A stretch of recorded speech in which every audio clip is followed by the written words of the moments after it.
Estaba diciendo gracias por estar aquí, gracias a la Fundación por acogernos y ayudarnos con todo este despliegue de medios. Quiero presentaros a Victoria Peñaranda, que es una terapeuta muy buena, que viene de Madrid. Y estaba comentando que conocéis todos la parte científica, por el tema de la farmacia y por una parte de medicina en la que también me he formado. Pero en este caso yo siempre pretendo abrir otra ventana, una ventana a lo que son las medicinas alternativas. Hace unos años tuvimos una jornada que duró un día completo y fue un encuentro de amigos que vinieron a echarme una mano, ¿no?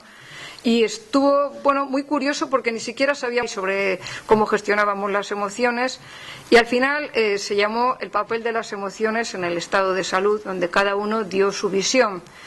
En este caso me gustaría hacer un poco un recorrido de por qué enfermamos, aunque le voy a pasar muy pronto el micrófono a Victoria porque en esa parte alternativa ella tiene casi más que decir que yo. Y me gustaría comentaros lo que es el concepto de enfermedad. Porque muchas veces cuando hablamos de enfermedad pues empezamos con causas, con etiología. Se llama que es una alteración grave del funcionamiento normal de un organismo o de alguna de sus partes y puede ser por una causa externa o interna.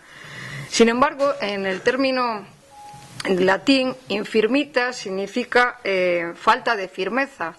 Y me gusta utilizar este término latino de falta de firmeza como para entender que cuando aparece una enfermedad hay una desconexión de nuestro ser interior.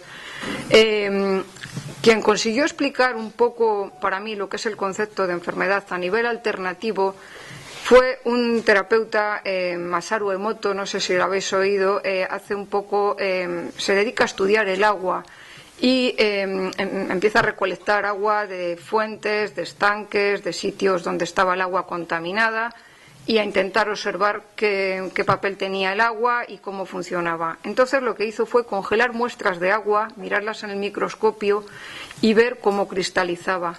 Curiosamente, cuando el agua estaba expuesta, por ejemplo, a música clásica, a música suave, el agua cristalizaba de una forma hexagonal y perfecta.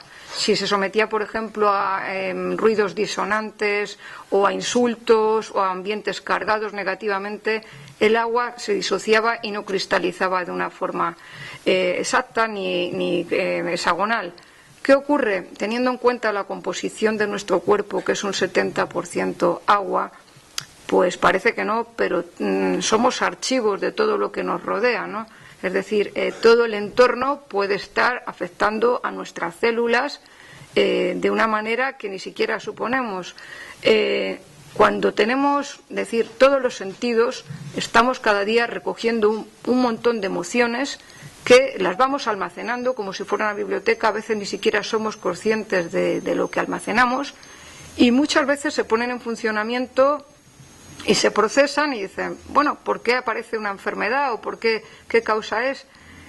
Hubo un médico galés, que era un médico de medicina clásica, también homeópata, y que fue el que descubrió las flores de Bach. Este médico, el concepto de enfermedad para mí sigue siendo innovador, porque él define la enfermedad como esa discordancia que hay entre el ser que internamente somos nosotros y realmente lo que hemos conseguido. Es decir, cuando uno no está como él se percibe a sí mismo y hay una distancia de su realidad física en este momento a como él se concibe, muchas veces aparece la enfermedad, pero aparece la enfermedad como un síntoma. Y los síntomas son es aquello que nos alerta a decir esto no funciona en nuestro organismo. Le voy a pasar el micrófono a Victoria para que ella profundice más en este tema. Sí me gustaría ver un poco que las causas, para mí las principales causas que nos hacen enfermar, una es la primera que he dicho de Bach, es decir, cuando no somos lo que pretendemos ser, es decir, cada vez nos alejamos de nuestro propósito vital por el qué dirán, por las circunstancias externas y estamos obligados a vivir de una forma en la que no querríamos vivir. Eso a veces acumula un estado de ansiedad, de estrés y al final todo eso se va somatizando. Otra causa para mí es la temporal y es cómo procesamos el tiempo. Muchas veces no vivimos en el ahora, vivimos en el pasado, vivimos en el futuro, pero no conseguimos vivir el momento presente con la misma intensidad y de una forma consciente. Y por otra parte hay un papel genético que afecta a nivel físico, pero hay otra parte genética que no sé si alguno se la ha planteado, y es lo que nos viene, lo que nosotros heredamos de nuestra familia, pero ya no solo a nivel físico, sino a nivel energético, ese patrón de conducta que viene transmitiéndose de una generación a otra generación. Y, por supuesto, también hay que tener en cuenta cómo influyen las causas externas, es decir, el exterior, cómo nos alimentamos, cómo vivimos. Bueno, pero ahora paso a Victoria para que os dé una visión más alternativa. Quiero comentaros que esto es una visión particular nuestra, esto no es un dogma y puede haber muchas discrepancias, y de eso se trata. Nosotros venimos a provocar la enfermedad. Habrá gente que esté de acuerdo, habrá gente que diga, pues yo no estoy de acuerdo o yo opino otra cosa. Nosotros lo que intentamos es dar una pincelada de lo que pensamos y os lanzamos un poco al diálogo, y que cada uno interrumpa, diga yo no estoy de acuerdo, yo pienso que es otra cosa, porque se trata de compartir una visión que tenemos con vosotros y de que este momento sea pues lo más enriquecedor posible. Os paso con Victoria y muchas gracias por vuestra atención. Me ha puesto el listón muy alto y agradezco muchísimo sus palabras, pero sobre todo agradezco muchísimo el estar aquí. La verdad es que es una oportunidad maravillosa. Tenemos al ayuntamiento también. Bueno, muchísimas gracias. Ha dicho una cosa María José muy importante, y es que todo lo que yo voy a decir, y lo digo siempre en todas mis charlas, parte de la base de las experiencias que comparto, lo que estudio, lo que comparto con las personas que vienen, y es solamente una opinión. Nadie tiene la verdad absoluta. Nadie tiene el oráculo de la verdad. Por lo tanto, es mi visión estudiada por mucha gente, pero no deja de ser eso. Por lo tanto, no estoy imponiendo, y aunque pueda parecer algunas veces, porque soy muy vehemente, dogmática, no es así. Y me gustaría que en cualquier caso esto no fuera solamente una charla, sino que fuera un diálogo. Por lo tanto, en el momento en que queráis, levantáis la mano, vais aportando ideas, vais diciendo esto no me parece o a mí me sucede lo contrario, y entonces eso será pues muy enriquecedor. Bueno, el título es ¿por qué enfermamos?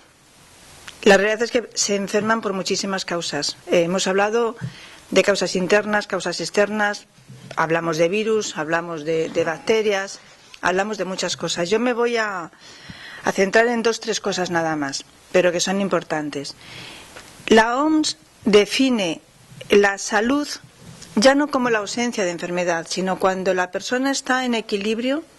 No solamente la ausencia del dolor físico de la enfermedad, sino cuando está en equilibrio mental, emocional, e introduce la palabra espiritual.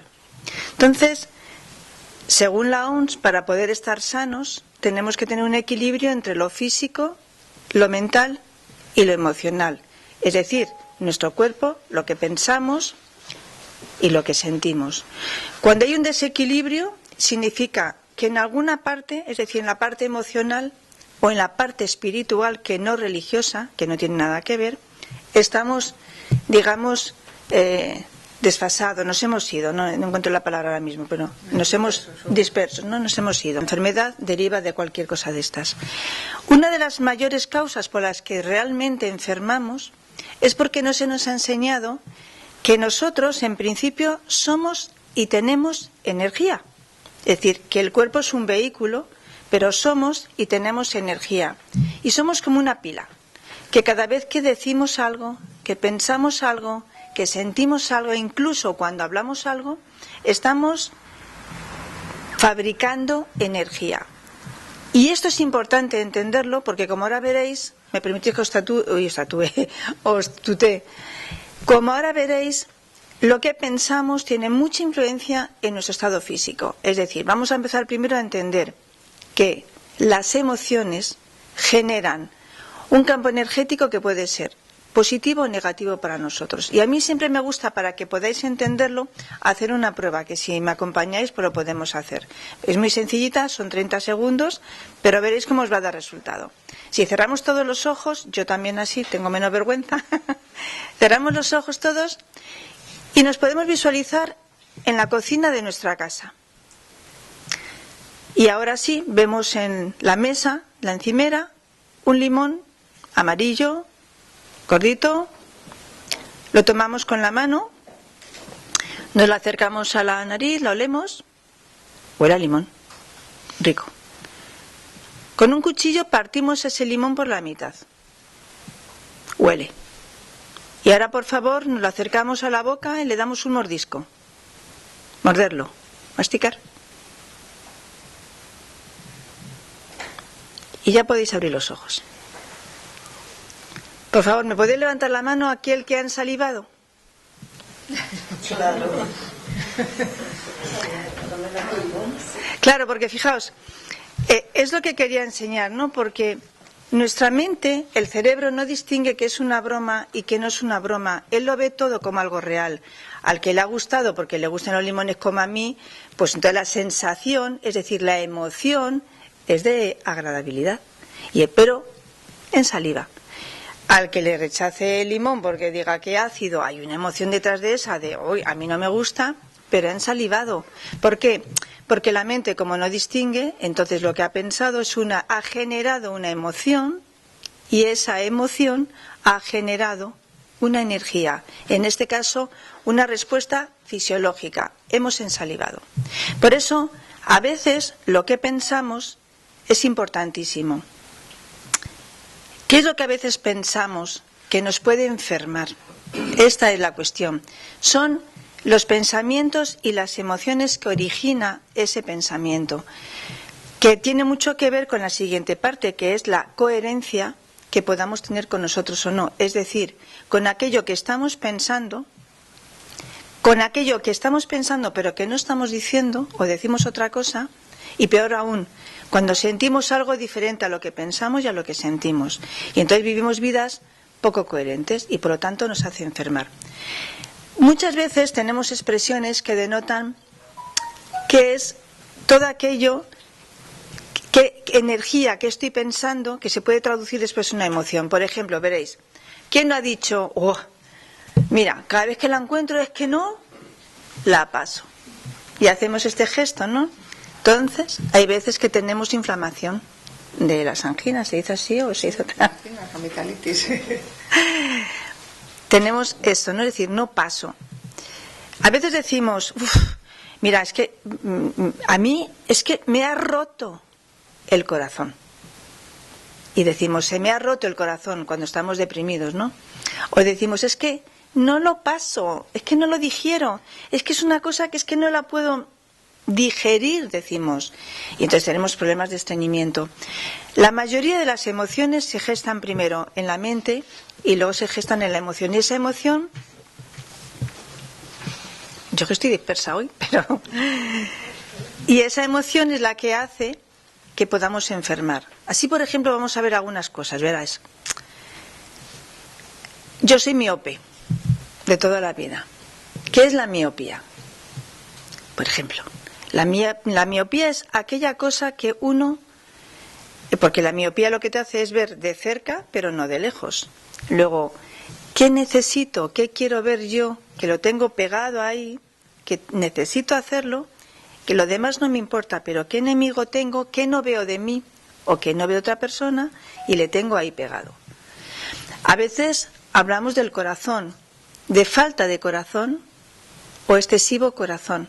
Cuando una persona es muy dura, decimos que tiene dureza de corazón. Y lo duro siempre se quiebra antes. Cuando hay una tormenta y hay un roble o hay un junco, el rayo va a ir primero al roble y después al junco, porque el junco siempre se agacha y es flexible. La dureza de corazón, cuando tenemos ese sentimiento, nos da infartos. O la carencia de amor nos da infartos. Hablamos muchas veces del hígado. Pero el hígado representa nuestro pasado, como ahora veremos. El hígado representa todo aquello que nos preocupa. Por ejemplo, la mayoría de las personas que están paradas, que están sin trabajo, tienen el hígado inflamado, porque es la preocupación. Entonces, a veces las enfermedades son el síntoma de las preocupaciones. Por eso yo siempre digo que la enfermedad para los terapeutas no existe, existe el síntoma. La enfermedad no existe, es el síntoma, que es la oportunidad que nos da la mente, el cuerpo, el alma, de decirnos, te has desajustado de la parte mental o te has desajustado de la parte emocional también. Es decir, no has sabido gestionar las emociones. Sí, yo quería interrumpir por eso que estaba diciendo el síntoma, que por ejemplo desde la medicina clásica lo que nosotros vemos es la punta del iceberg, es lo que intentamos tratar, ¿no? Porque es lo que aparece, pero realmente no llegamos a ahondar en por qué se produce ese tema, ¿no? Es decir, vemos, por ejemplo, estamos diciendo, vemos la cirrosis, vemos la amigdalitis, te tomas las pastillas, te tomas el medicamento para la inflamación, pero ¿qué hay detrás de esa inflamación? Siempre buscamos, pues evidentemente, un agente patógeno, ¿no? Pues es que hay un virus, hay una bacteria, es decir, todas las causas externas, que no digo que no estén, que también lo producen, pero que sí hay una parte interna, y ahí es la que a mí me gustaría ahondar un poco hoy, ¿no? La responsabilidad que cada uno tiene sobre la enfermedad que padece.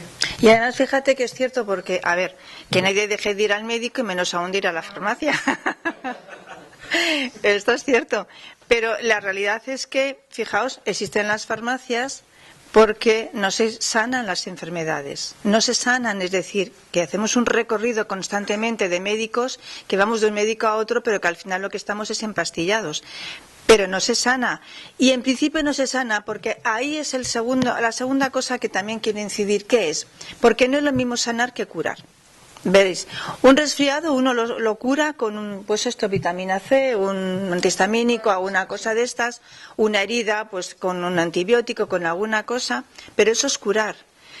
Pero sanar envuelve, como hemos dicho, porque la emoción es lo que genera esa respuesta en el cuerpo, y por lo tanto una emoción sutil lo que está haciendo es que está fortaleciendo el campo áurico y por lo tanto todos nuestros órganos, y una emoción negativa como puede ser el miedo, la rabia, la falta de autoestima, la culpabilidad, todo eso nos genera que el campo áurico igualmente se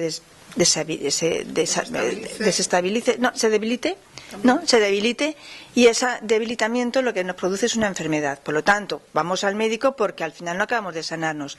Sanar implica saber en qué parte yo no he gestionado esa emoción.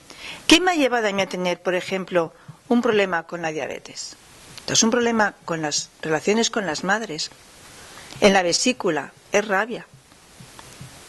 Cuando tenemos dolor de rodilla, ¿a qué no me estoy sometiendo? Cuando tenemos un problema en los pies, pie plano, pie con espolón, dos dedos encorvados, me da lo mismo como lo que tengamos. Cuando nos duelen los pies, ¿qué me falta? ¿Qué apoyo no tengo? ¿Cuál es mi lugar en la vida? ¿Dónde no estoy o dónde quisiera estar pero no estoy? Y el pie duele. Cuando tenemos un problema en los ovarios, un problema en la matriz, ¿qué falta de desvalorización en esa mujer? Especialmente además si después se traduce en un cáncer, por ejemplo un cáncer de mama. Entonces, ¿qué desvalorización? Entonces, curar es una cosa y sanar significa mirar dentro de uno mismo para entender qué emoción estaba detrás de esto, qué me ha generado ese impacto, y el cuerpo lo que me está diciendo es, chiquita, chiquito, que lo puedes arreglar, porque yo te estoy indicando cómo lo puedes hacer. Esta es una parte, la parte emocional, lo que pensamos de nosotros mismos, que somos muy duros con nosotros mismos. Yo creo que somos más complacientes con los demás y cuando los demás nos cuentan un problema decimos, por favor, no hables así, no te digas eso, no te trates así, pero nosotros somos muy duros. La parte emocional, cuando estamos gestionando emociones que no nos han dicho cómo podemos solucionarlas, o que eso además es lo que implica la enfermedad. Y luego hay una parte que no se nos olvide que hemos estado comentando María José y yo, que la biodescodificación explica muy bien. Lo mismo que tenemos el parecido físico con nuestros ancestros, parecido físico, los gustos similares, enfermedades hereditarias, una predisposición a padecer esa enfermedad, y entonces, pues ¿qué se le va a hacer? Yo paso el andar del tío Paco, por ejemplo, o me gusta la carne como la tía Pepita. Todo esto lo pasamos, pero también pasamos porque eso es genética, y en la sangre está toda aquella parte de los ancestros que no se solucionó, que se vivió en secreto, que se vivió de una manera que no se pudo solucionar, porque no se pudo, no se quiso, o vete tú a saber, y va saltando de una generación a otra generación hasta que alguien se pregunta y dice, ¿y yo por qué siempre doy con el mismo tipo de pareja? Que siempre son casados, o siempre me dejan. Yo porque tengo dinero y a mí siempre el dinero se me va yendo por todas partes, que todo el mundo me pide.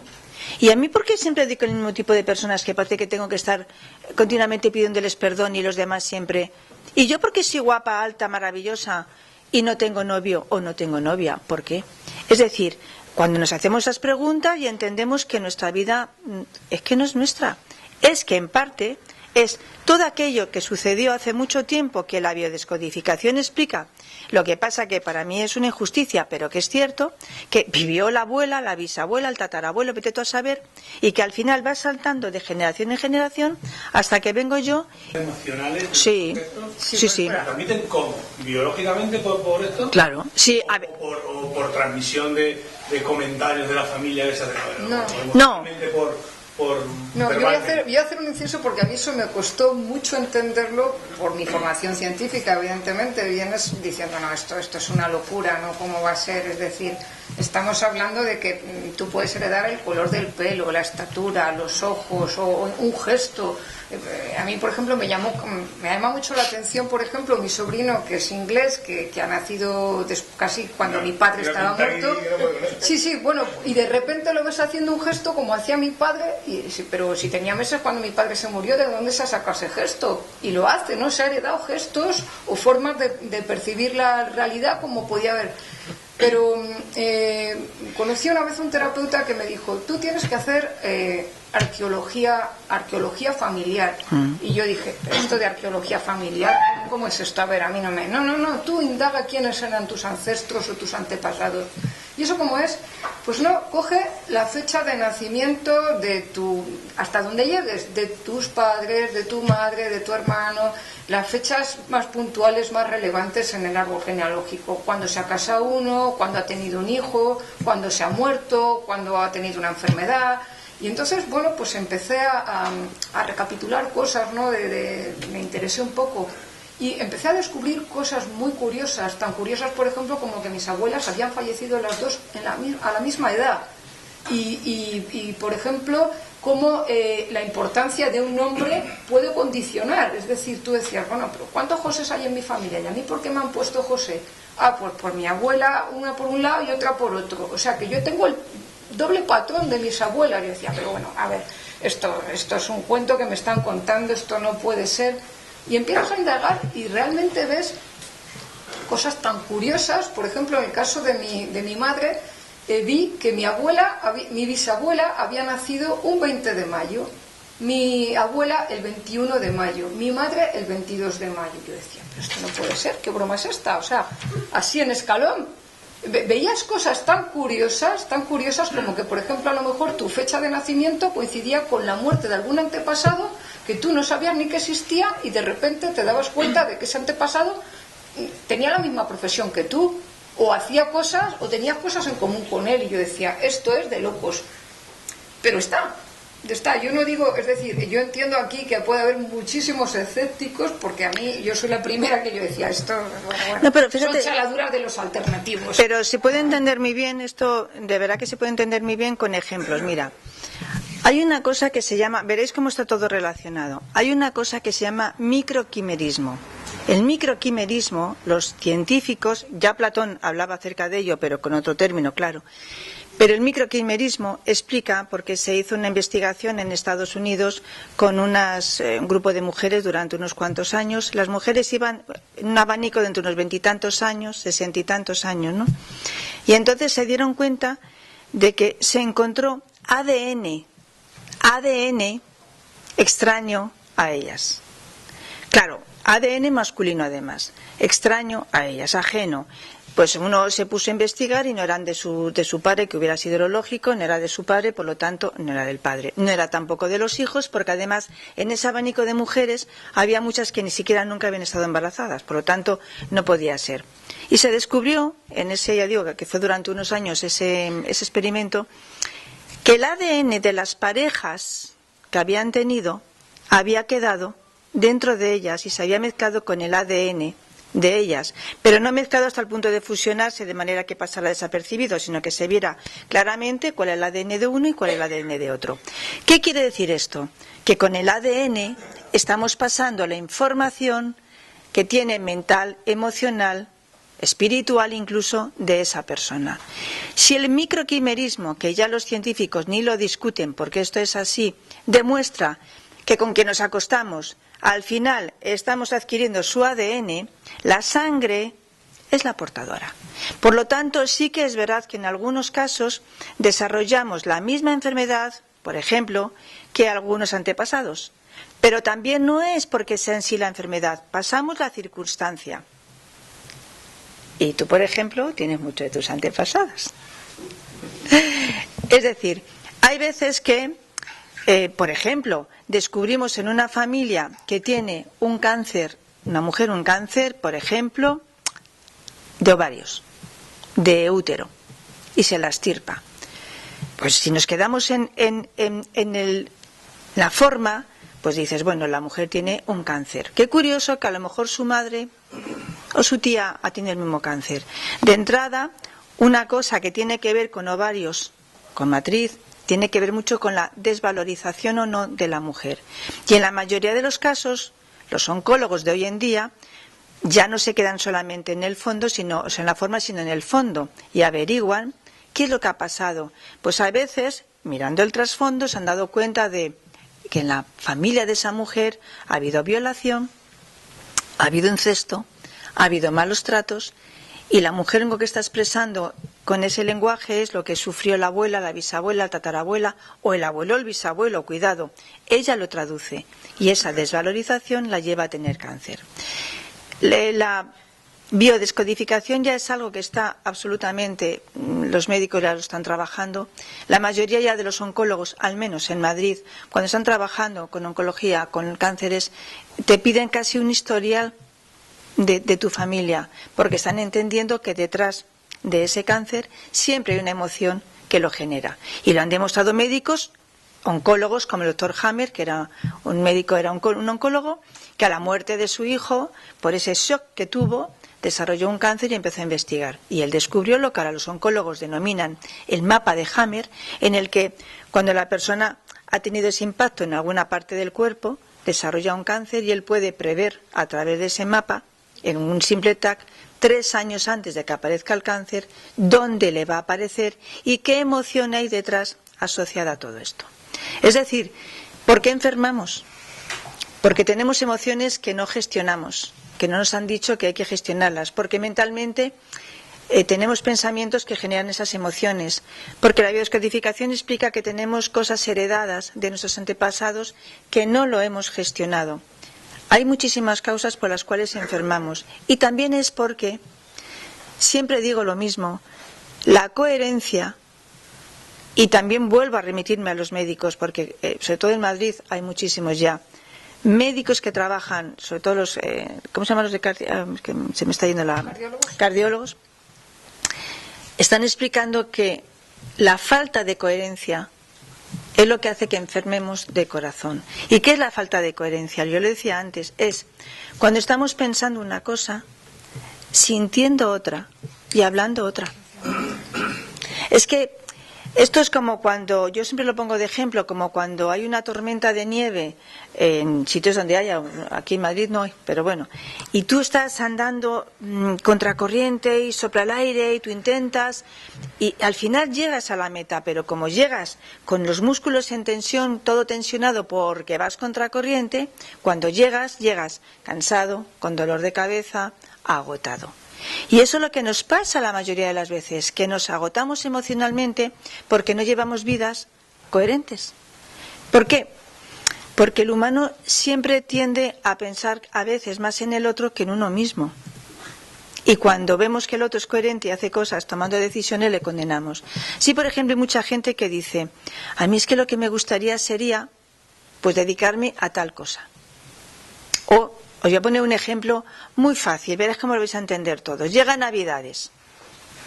Y en Navidades nos juntamos con el cuñado, con la suegra, ¿no? Con los primos. ¿Y qué es lo que nos está pasando? Que tú pones buena cara y dices, vamos, como es Navidad, verás cómo es buena cara. si vas de invitado dices, ¡ay, qué rico está el cordero! Y tú dices, la madre que la parió, si no, es que no lo sabe hacer. Y esta cuando vaya a casa verás tú cómo yo voy a entender la cena. Se lo voy a hacer mucho mejor. Pero tú dices, qué rico está todo riquísimo. Y tú estás pensando una cosa y diciendo, a ver si ya dan las 12, me tomo el champán y me voy. Esto es a nivel muy pequeñito, pero a nivel normal es trabajamos en cosas que no queremos, pero lo estamos haciendo. A veces, casi siempre, vivimos con personas que ya no queremos vivir, pero estamos. Hacemos y decimos cosas que no son, digamos, socialmente correctas y nos sujetamos, pero que lo que nos gustaría es hacer el indio o hacer otra cosa. Y entonces, esto es así dicho de una forma muy coloquial, pero realmente lo que nos está sucediendo es que no vivimos una vida de acuerdo a nuestro propósito de alma. Y luego resulta que llega una cierta edad, yo ya la tengo, y en esa edad es cuando se abre una especie de puerta y entonces te empiezas a replantear todo, porque ahora ya empiezan las prisas. Porque dices, Dios mío, que me quedan 10 años para vivir sin enfermedad, más o menos, o para vivir contenta, para vivir feliz. Y resulta que te entra la prisa y empiezas a pensar, ¿por qué no hice? ¿Y esto por qué es? ¿Y si yo hiciera esto? ¿Y qué va a pasar? Y entonces empieza la angustia porque lo que tú quieres es vivir la vida que realmente has querido vivir hace 20 años. Aquí asientan algunos, porque es que es así. Pero claro, ahora llega esa edad en que tienes la familia, los nietos, que me voy a prejubilar, me estoy jubilando, que no me puedo ir, que qué hago. Y entonces el cuerpo dice dolor de estómago, estrés, palpitaciones. Claro. Entonces, ¿qué es lo que hay que hacer? Siempre que tengamos un síntoma de enfermedad es plantearnos, ¿qué me está diciendo? ¿Qué pensamiento estoy emitiendo hacia mí? ¿Qué emoción me está generando que no estoy sabiendo cómo llevarla? Y sobre todo, ¿qué vida estoy llevando que no quiero? Y ahí también entra la espiritualidad, por eso decía antes que no es la religión. Que la religión es un ritual nada más. Podemos, y no estoy en contra de nada, pero podemos ir a misa, tomarnos es que yo como no he ido nunca a misa a ver la hostia consagrada, pero nada, no que no he tenido religión, que la he tenido, pero eso es un ritual. Pero al final volvemos a hacer lo mismo, entramos en una puerta cuando llegamos a una cierta edad y decimos, y Dios mío, ¿qué habrá detrás? ¿Qué tengo que aprender antes? ¿Qué es lo que no he hecho y me hace feliz o infeliz? Nos estamos planteando la existencia de Dios. Cómo se somatizan las cosas, ¿no? Era una chica que se estaba preparando unas oposiciones y tenía un examen oral. Y entonces ya desesperada porque decía que estaba muy ansiosa porque lo había suspendido varias veces porque no podía hablar en público, se ponía tremendamente nerviosa. Y dice, es que tartamudeo y entonces he ido al logopeda, he visitado un montón de logopedas, voy peregrinando de uno a otro y no consigo dejar de tartamudear. Entonces me han mandado especialistas, me han visto a ver si es que tenía algún problema físico, no tenía nada, ¿no? Bueno, así hablando como el que no quiere la cosa, intentando pues eso, calmarla y quitarle la ansiedad y el miedo, indagaba un poco sobre lo que era su vida, ¿no? Y bueno, tú tienes más hermanos, ¿cómo fue tu infancia? ¿Cómo tal? No, yo soy la única chica, los demás son todos chicos, mi madre era una mujer anulada prácticamente, mi padre trabajaba en el campo, bueno, se había criado en un entorno machista tremendo, ¿no? Y entonces esta mujer, vamos, desde pequeña tenía una inteligencia natural brutal, puede decirse que incluso era más lista que sus hermanos, ¿no? Entonces era la típica que le decía, ya está, la lista, a ver por qué no te callas, pero es que la cosa llegaba más, debía hacer tantos comentarios y tan acertados que les daba tanta rabia que le decía, ya hasta el padre decía, o te callas o te corto la lengua. Uy. O te callas o te corto la lengua, pero llegaban hasta el punto de que cuando era pequeña la encerraban y le daban correazos, o te callas o te corto la lengua. Claro, esa mujer creció con ese miedo que hablaba pidiendo permiso, hablaba a golpes de voz, y tartamudeaba, vamos, tremendo. Tuve que hacer un ejercicio con ella de ir poco a poco, decir, mira, esto ya se ha acabado, ya no tienes ni padre, ni infancia, ni nada, ya no hay nada que te corte en la lengua. no tenían ninguna causa física, no tenía nada, era somatizar ese impacto tan brutal que había tenido durante su infancia. Si esto lo extendemos a cualquier tipo de emoción, estamos viendo hasta qué punto se pueden somatizar las emociones. Y sobre todo porque, fijaos, hemos dicho antes que podemos contar, yo voy a contar una que es que a mí me gusta mucho esta anécdota, pero para que veáis hasta qué grado pasamos de generación en generación lo que los ancestros han vivido. Yo me acuerdo de una señora que vino de Colombia a verme y venía porque tenía un problema. Desde hacía 3 años estaba todo el día enferma. Ella nunca había enfermado, ella era terapeuta también, bueno, familia de médicos, no sé, bueno. El caso es que ella estaba todo el tiempo enfermando, pero su hijo, que era lo peor, se hacía cortes. Y, bueno, buscando la explicación, hacemos biodescodificación por las fechas. Bueno, me daba un programa determinado, que luego podemos hablar acerca de ello. Un programa significa un problema que hubo en el pasado con los ancestros y que la persona de alguna manera lo vuelve a revivir. Entonces, la explico qué es ese programa. La digo, bueno, el programa que tú llevas en tu inconsciente, que es el que nos dirige, porque es el 95%, es que en tu familia hubo una violación. Y esa violación es la que te está enfermando a ti y hace que tu hijo se haga cortes. Pero como no lo podía entender, entonces la digo, bueno, ¿cuánto tiempo hace que está sucediendo? 3 años. ¿Qué sucedió hace 3 años? Me cambié de casa. Ah, muy bien. Descríbeme tu casa. Entonces me hablaba maravillas de la casa. O sea, la casa era una maravilla porque tenía como una especie de jardín donde, ¿cómo se llaman esos árboles que hay en los cementerios? Es que nunca me acuerdo. Cipreses. Es para ver si estáis despiertos. Pues son los cipreses. Pues ella tenía en su casa daba el jardincito había como 2 o 3 cipreses, ¿no? Pero qué curioso, o sea, la casa donde ella vivía era como una antigua especie de cueva que la habían habilitado, pero que había sido una... Voy a seguir, no para que estéis despiertos, sino porque es que desconozco. Sino como esas iglesias chiquititas, ¿cómo se dice? Una ermita. Y entonces me empieza a contar, pues mi casa es como una ermita, para colmo, la casa había sido alquilada y el papá del que la había alquilado había fallecido y de allí tenía también ella los restos del papá. Pero la cuestión es, fíjate, pues es que mi casa es hermosísima, es que además es un campo, es maravilloso, y el ciprés es que es estupendo, y además es que es tan bonito porque es esto, es como una ermita. Entonces la digo, muy bien, pues cuéntame de tu madre. ¿Quería a tu padre cuando se casó? Y ella, el lenguaje corporal es muy importante. Entonces empezó a llorar y descubrió, porque su madre se lo había dicho, lo que ocurre es que no le había hecho caso ella, que su padre había violado a su madre en el jardín de una ermita al pie de los cipreses. Se llama ciprés, ¿no habéis dicho? De los cipreses. Y entonces se quedó en estado ella, por esa violación. Cuando ella descubre que se ha quedado en estado, ella intenta hacer cosas para que eso no suceda. Desde hacerse cortes, tomar perejil, que le habían dicho que con el perejil se abortaba, que es verdad, tirarse, hacerse daño para poder abortar. Como no abortó, pues ya siguió casada con ese señor hasta que un día decidió que o le mato o me voy y se fue. Pero pasaron muchísimos años. Claro, ¿qué es lo que ha sucedido? Que la mujer al llegar a esa casa, la vivencia de la mujer la tenía ahí en ese ADN y por lo tanto ella estaba desarrollando una neumonía que no curaba, el hijo se hacía cortes porque los dos tenían ese programa.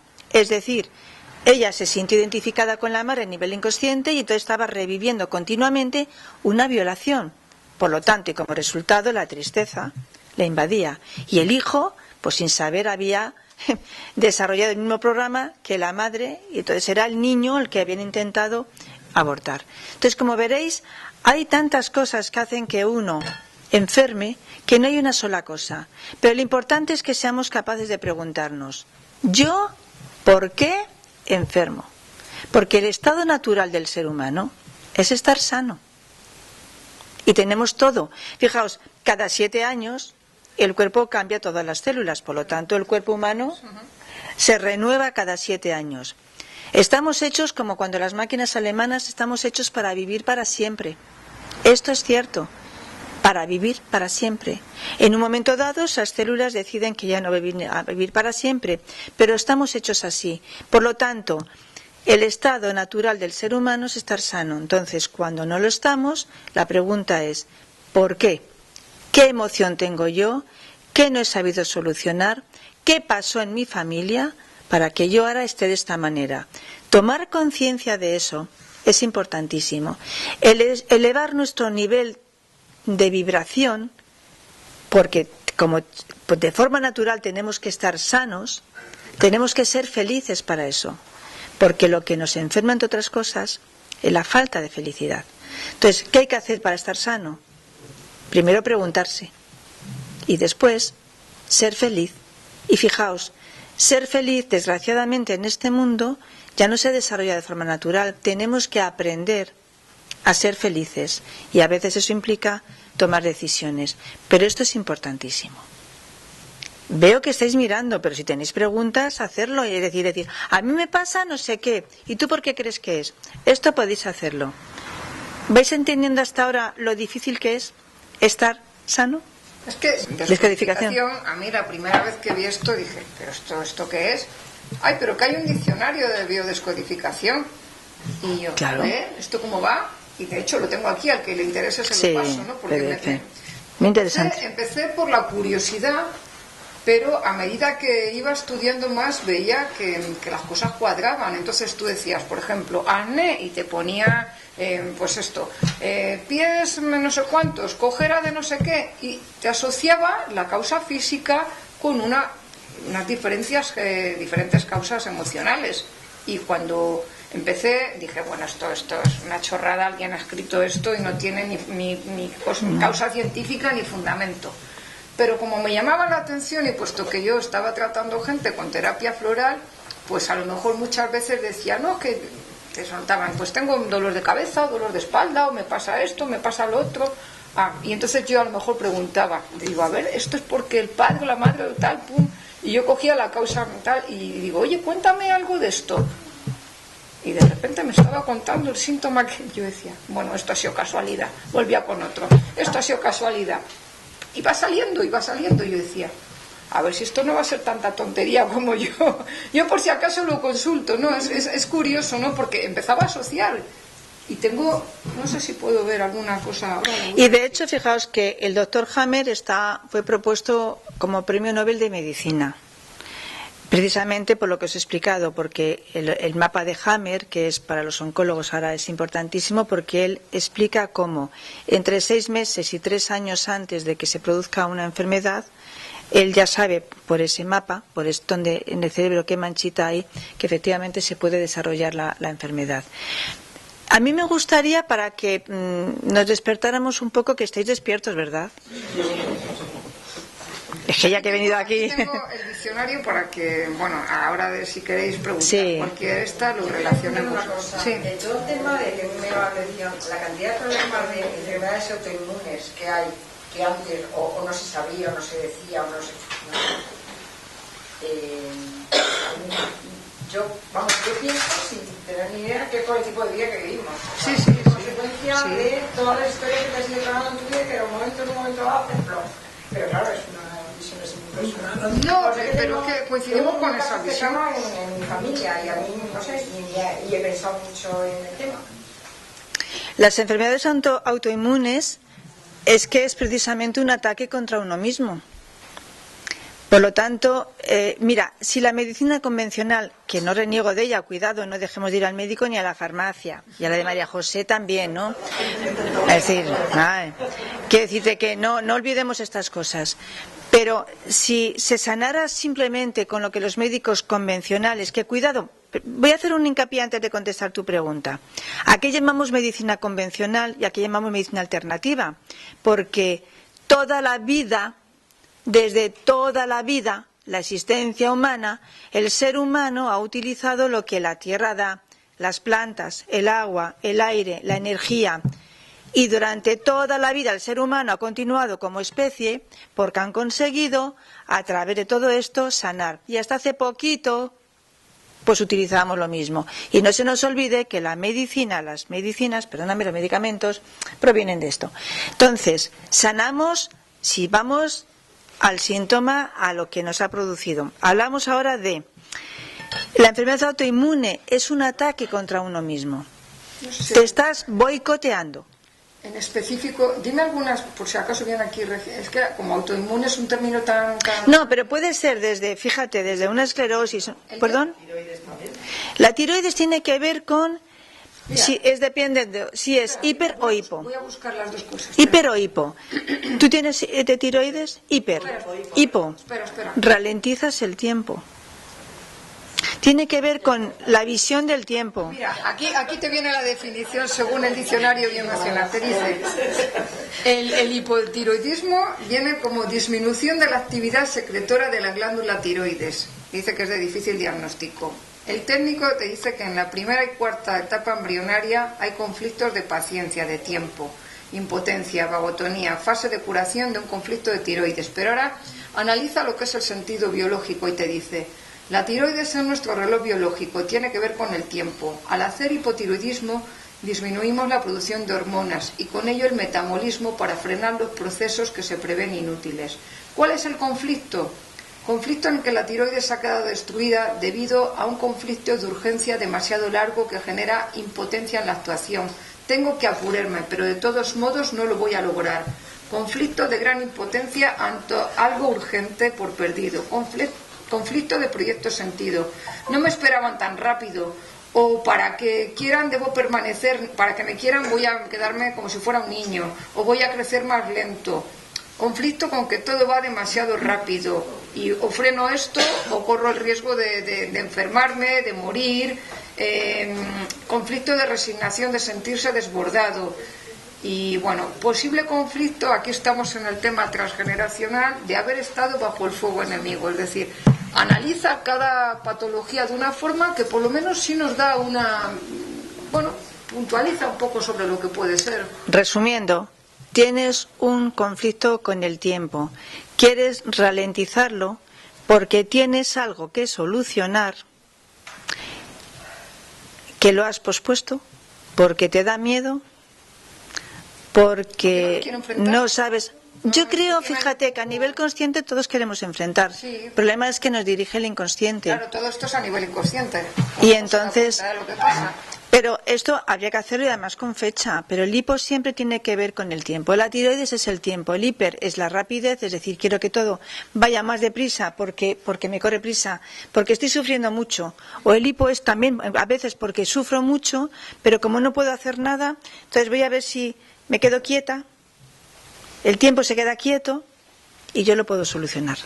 Pero hay un conflicto muy importante. Transgeneracional quiere decir que cuando estábamos en el vientre de nuestra madre, e incluso antes, lo que la madre pensaba, sentía, eso es lo que ahora nosotros tenemos. Si no somos hijos, la mayoría, no somos hijos esperados, no somos hijos deseados, o fijaos en tiempos de guerra, una persona que se quedó en estado, o con 5 hijos y venía otro, pues ¿qué iba a pensar la pobre mujer? Ay, Dios mío, que me viene otro, ¿y ahora qué hago? Pero mira, más vale que ojalá se muriera el pobre, no lo quiero, pero... Y entonces tenemos timidez, inseguridad, hiper o hipotiroidismo. Pero ¿cómo Sí, lo sí. gestionamos? Quiero decir, yo puedo gestionar lo que me pasa en mi ahora, como tú dices, lo que pienso, lo que siento, lo que digo. Pero claro, los conflictos anteriores, ¿cómo soluciono yo lo que haya pasado a mí? No, tú lo puedes solucionar en tu persona, vamos, no puedes... Bueno, a ver, yo de verdad que ahí tengo una lucha, porque yo también hago bio, pero de verdad que tengo una lucha con esto. Mira, biodescodificación explica qué es la toma de conciencia. La toma de conciencia es que tú entiendas realmente, gestiones que realmente esto que te pasa a ti es por una emoción o por algo que ha sucedido en el pasado. Es decir, por ejemplo, mi madre. A ver, digo no mi madre, que como a lo mejor me escucha, pues mejor mi madre, mamá. No nos compliquemos. Quiere decir que una persona que dices, vamos a ver, pues eso, que yo no he sido esperada. O que mi padre decía, es que no quiero que nazcas. O mi madre decía, ojalá no, porque mira en qué ambiente va a vivir. Bueno, puedes desarrollar un montón de cosas. Ahora, ¿qué tienes que hacer? Primero, integrar esa información. Integrar y perdonar a tu madre. No juzgar, porque el problema es que juzgamos siempre. Nos juzgamos nosotros y juzgamos. Entonces, yo siempre digo que las cosas suceden porque en ese momento no había otra forma. Y ya está. O sea, no podemos más. Entonces es una toma de conciencia. Luego hay otras formas de poder trabajarlo, trabajar con los ancestros, trabajar con esa emoción, trabajar con lo que esa emoción a ti ahora mismo te ha representado, es decir, que tengo ahora, pues no sé, falta de autoestima, o me puede, no es en tu caso, pero digo falta de autoestima, o gordura, o miopía, o yo qué sé, un montón de cosas que ese sentimiento que tu madre transmitió desde el embarazo, pues te puede estar haciendo. Hay muchas formas. Constelando contigo mismo y con los ancestros, buscando la ayuda. Pero toma un tiempo, no voy a mentir, toma un tiempo. Claro, pero según eso primero tenemos que averiguar qué ha pasado. Eso es fácil, eso es fácil. Eso, fíjate, eso es lo más fácil. Yo te puedo asegurar que eso, porque la biodescodificación explica